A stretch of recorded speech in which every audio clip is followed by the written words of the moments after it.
पुलवामा हमले के बाद पूरा देश सन्न है, नाराज है, दुखी है और सरकार से ये उम्मीद कि कोई बड़ी और कड़ी कार्रवाई होगी। और जिस तरह से सरकार की तरफ से बयान दिए गए, जिस तरह से बैठकों का दौर जारी है, उससे लगा भी था कि अब हुआ पाकिस्तान पर हमला, अब होगी बदले की कार्रवाई।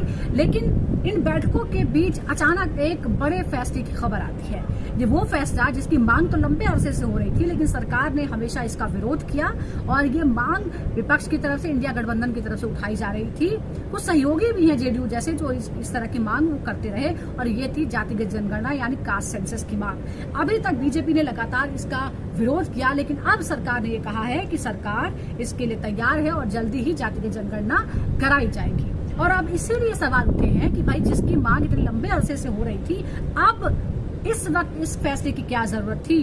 क्या ये कोशिश है कि जिस मुद्दे पर बात हो रही है वो मुद्दा थोड़ा सा डाइवर्ट हो जाए और अब जातिगत जनगणना की बात होने लगी? सवाल ये भी है कि इसका तो हमेशा विरोध किया है बीजेपी ने, सरकार ने, और यहाँ तक जो इसकी मांग करते हैं उनको समाज का विरोधी, समाज को बांटने वाला कहा गया। अलग अलग चुनावों में बटोगे तो कटोगे का नारा लगाया गया और ये कहा कि समाज को बांटने वाला, समाज विरोधी ये काम है। लेकिन अब ये कहा जा रहा है कि दरअसल इससे राष्ट्र का निर्माण होगा।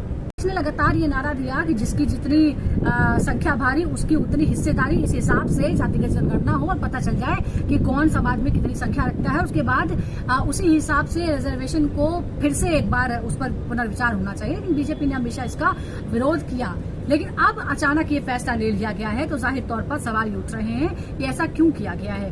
क्या बिहार चुनाव जो इसी साल होने वाले हैं उसको देखकर ये फैसला लिया गया है, या फिर जो 2 साल बाद 2027 में यूपी के चुनाव होने वाले हैं उसको देखकर ये फैसला लिया गया है? क्योंकि भले ही बार बार सरकार और बीजेपी के लोग इस बात को नकारते रहें और बार बार इस चीज को डिस्कार्ड करने की कोशिश करें, डिसरिगार्ड करने की कोशिश करें, लेकिन ये सच्चाई है। जाति एक सच्चाई है और सभी पार्टियां इसको मानती हैं। और जब भी चुनाव होता है तो जातिगत आधार पर ही टिकटों का बंटवारा होता है और वो बीजेपी भी करती है। लेकिन बीजेपी ने कभी इस मांग को माना नहीं। हालांकि 2014 से पहले जब विपक्ष में थे तो इसकी मांग करते थे, लेकिन 2014 के बाद से ऐसा लगा कि ये शायद हमारी जो राजनीतिक तरीके हैं उसको सूट नहीं करेगा, तो सारे हिंदुओं को एकजुट करने के लिए जाति वाली जो बात है उसको आप खारिज कर दें। लेकिन अब क्योंकि लोकसभा चुनाव में हमने देखा किस तरह से जो दलितों का या ओबीसी का जो वोट था वो मिला इंडिया गठबंधन को, उसके बाद शायद लगने लगा कि अब बिहार और यूपी के चुनाव को देखते हुए इस फॉर्मूले पर हमें काम करना पड़ेगा और वही अब हो रहा है। हालांकि जवाब कैसे दिया जाएगा, जो समर्थक है उनकी तरफ से इस पर भी नजर रहनी होगी, क्योंकि आपको याद होगा पहलगाम हमले के तुरंत बाद छत्तीसगढ़ बीजेपी की तरफ से एक पोस्ट किया गया था जिसमें लिखा था कि धर्म पूछा, जाति नहीं पूछी। लेकिन अब बीजेपी सेंसस करेगी, कास्ट रिलेटेड सरकार ये सेंसस करेगी और उसके बाद जात पूछेगी सभी लोगों की कि आपकी जाति क्या है और उसके आधार पर ही पॉलिसीज का निर्माण किया जाएगा।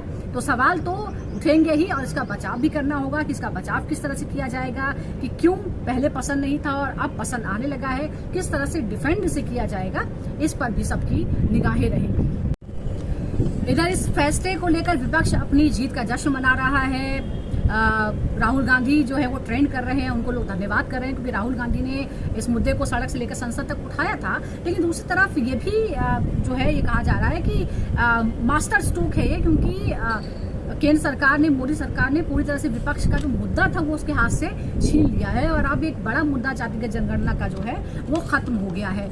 दूसरी तरफ सवाल ये भी है कि इससे जो अपर कास्ट है, जो बीजेपी का कोर वोटर है, वो नाराज हो सकता है। तो दूसरी तरफ जो ओबीसी और पिछड़े दलित हैं वो सब जो है वो एक तरह से सरकार के इस फैसले से खुश हो सकते हैं और आने वाले चुनावों में वो बीजेपी का साथ दे सकते हैं। तो ये एक कैलकुलेटेड मूव जाहिर तौर पर नजर आता है, लेकिन इसका कितना फायदा कितना नुकसान होगा ये आने वाले समय पर पता चलेगा। लेकिन आप क्या कहते हैं, क्या ये मास्टर स्ट्रोक है या यू टर्न है? आपकी राय क्या है बताइए।